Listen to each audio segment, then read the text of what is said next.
है मंच पर।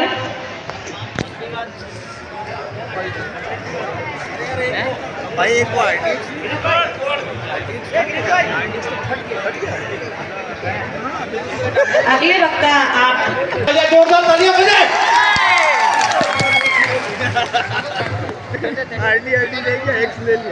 की पवित्र धरती को सबसे पहले नमन।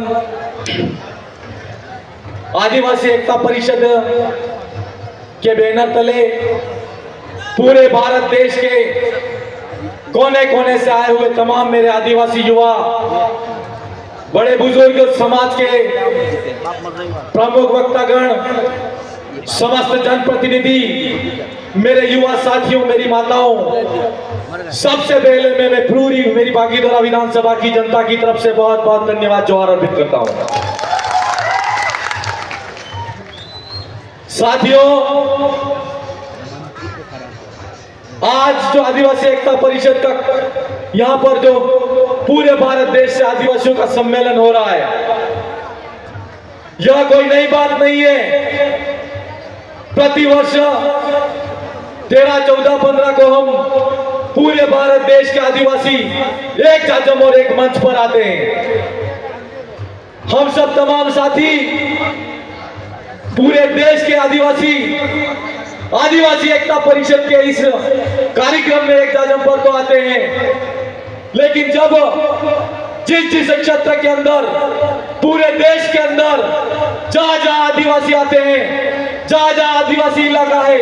उस इलाके के अंदर जब हमारे क्षेत्र के हक अधिकार की बात आती है, तो हम अपने अपने झंडे उठा करके फिर से बिखर जाते हैं। इस मौके पर मैं आपसे कहना चाहता हूं कि हमारे दक्षिणी राजस्थान के अंदर आदिवासी परिवार के बैनर तले, आदिवासी परिवार के जन जागरण के माध्यम से इस देश के अंदर जो जन जागरण हुआ है, और राजस्थान के असेंबली के अंदर 4 एमएलए जो भारत आदिवासी पार्टी से जाते हैं, और राजस्थान से सांसद के रूप में, आदिवासियों के प्रतिनिधियों के रूप में एक सांसद भेजा जाता है। हम सब भारत के आदिवासियों को कहना है कि अगर हम आज इस आदिवासी एकता परिषद के कार्यक्रम के माध्यम से हमारा मैसेज देना चाहते हैं कि जिस क्षेत्र के अंदर, जहां जहां राज्य के अंदर आदिवासी रहते हैं, हम सुनते आ रहे हैं अभी कुछ समय पहले से कि हमारे क्षेत्र के जहां जहां से एमएलए आते हैं, एमपी आते हैं, उस क्षेत्र के अंदर की जो समस्याएं हैं वो विधानसभा के अंदर नहीं जाती है, संसद के अंदर नहीं जाती है। यह समस्याएं क्यों आ रही है, इस बात पर सोचना होगा हम सबको। यह समस्या इसलिए आ रही है कि आज तक हमारे 78 साल के इसका भारत देश के अंदर हम लोगों ने जिन लोगों को वोट दिया, लेकिन उन लोगों को वोट तो हम लोगों ने दिया, वो लोग हमारे थे, लेकिन उनका रिमोट किसी और के हाथ में था, हमारे समाज की जातियों के हाथ में नहीं था।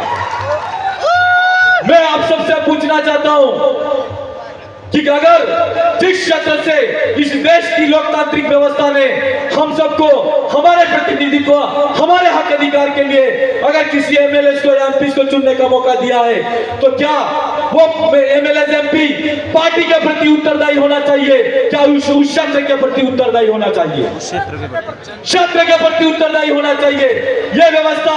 हमारे बाप दादू की व्यवस्था है, जिसको हम गांव गणराज्य की व्यवस्था कहते हैं, पटेल मुखी की व्यवस्था कहते हैं, गांव और समाज के अंदर हम जाजम की व्यवस्था जिसको कहते हैं। हम आप सबसे कहना चाहते हैं कि जो हमारे बाप दादू की व्यवस्था थी, उस व्यवस्था को फिर से खड़ी करो, और उस व्यवस्था को हम लोगों को मानना होगा, और उस व्यवस्था से निकला हुआ आदमी निश्चित तौर पर हमको भरोसा है, अगर इस देश के अंदर स्टैच्यू ऑफ यूनिटी जैसा कोई बनेगा और हजारों आदिवासियों का विस्थापन होगा, अगर कोई आदिवासियों के मुंह पर पेशाब करेगा और निश्चित तौर पर वो आदिवासियों के लिए बोलेगा, और हमको भरोसा है कि मणिशोकपुर के अंदर जिस तरह आदिवासी बेटियों को नंगा घुमाया जाता है और वहां के एमएलए एमपी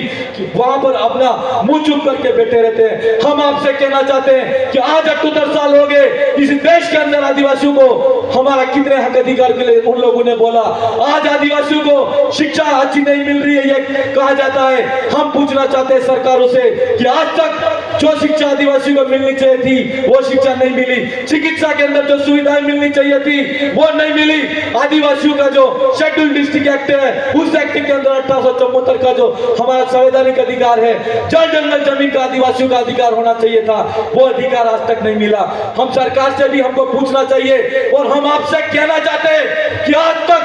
78 साल के अंदर आपने जिन तीन एमएलए को बनाया है उनसे सवाल खड़ा करो और उनको पूछो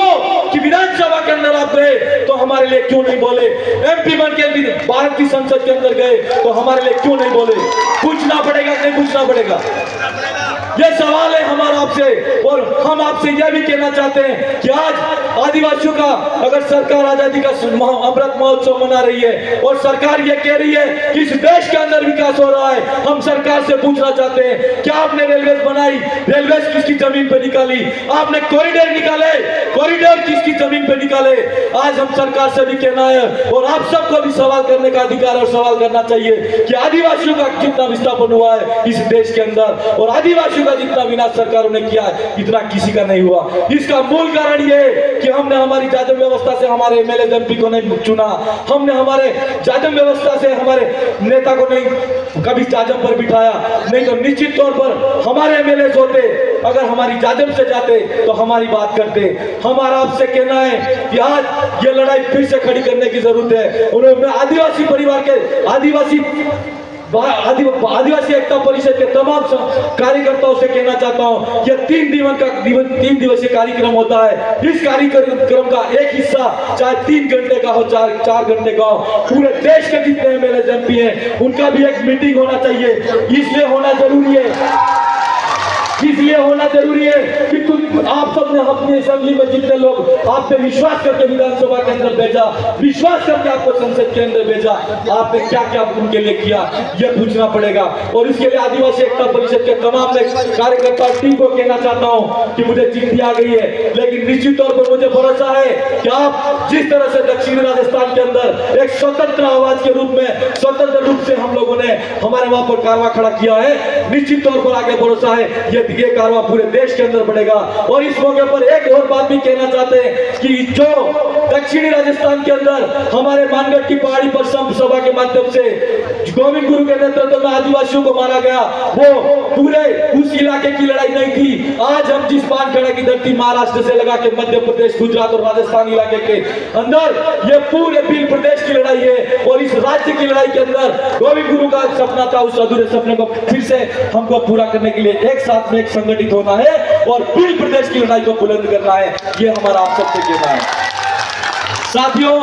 एक बात और कहनी थी कि इस क्षेत्र के अंदर हम जब आ रहे थे सूरत और भरूच के अंदर, मैं मध्य प्रदेश की सरकार से या मध्य प्रदेश की सरकार से भी कहना चाहता हूं और गुजरात की सरकार से भी कहना चाहता हूं कि हमारे वहां पर जितने भी भाई गाड़ियां लेके आए, महाराष्ट्र सरकार ने वहां के सब लोगों के लिए टोल टैक्स फ्री किया है। जाते वक्त गुजरात की सरकार हो चाहे मध्य प्रदेश की सरकार हो, हमारी जो भाई गाड़ियां वहां लेकर आए हैं उनका टैक्स नहीं लगना चाहिए, नहीं तो निश्चित तौर पर आने वाले समय में आपको पता लग जाएगा कि आदिवासियों की एकता क्या है।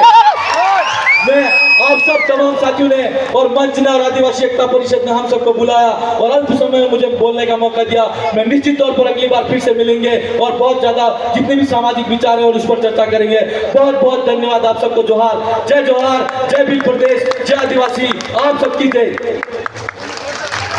तालियां बजाए कृपया। धन्यवाद विधायक महोदय जी। और अभी हमारे बीच नासिक सिटी के महापौर आदरणीय